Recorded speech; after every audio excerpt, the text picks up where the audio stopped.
Xin chào mọi người.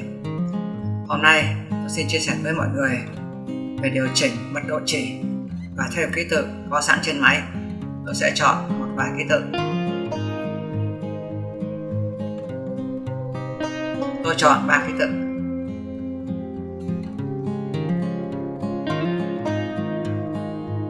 Trên này có một số nút hiệu chỉnh. Ví dụ ở đây chúng ta có thể di chuyển ký tự theo các hướng.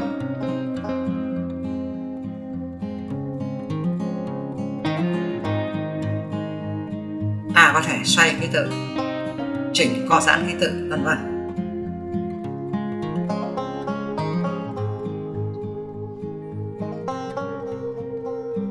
Quan trọng là ta có thể điều chỉnh mật độ chỉ cho ký tự.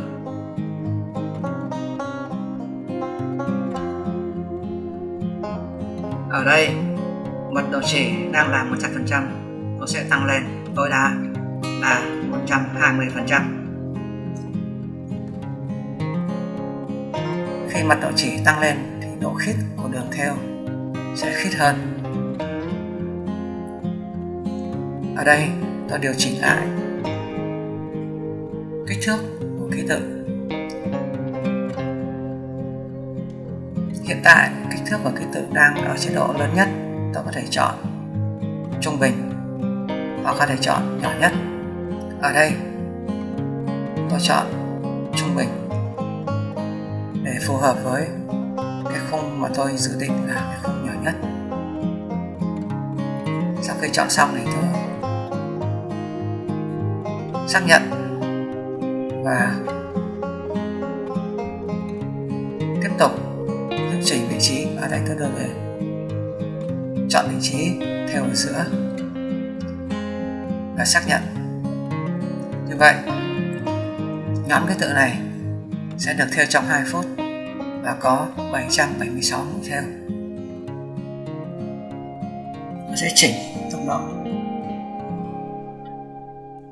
Ở đây tôi để là 400. Ở đây tôi chỉnh độ càng chỉ là -7. Trong này tôi chỉnh độ càng chỉ 3.2.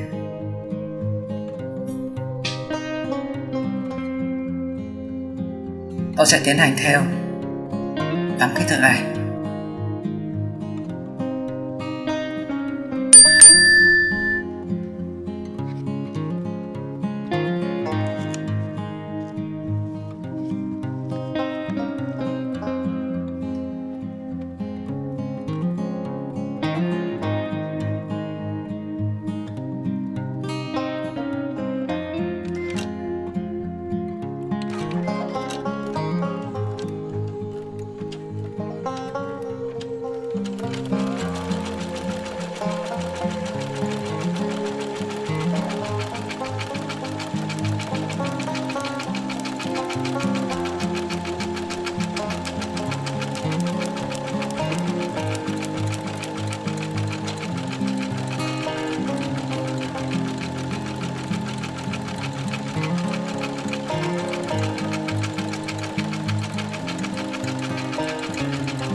Tôi xin dừng video ở đây. Cảm ơn mọi người đã theo dõi. Xin chào, hẹn gặp lại.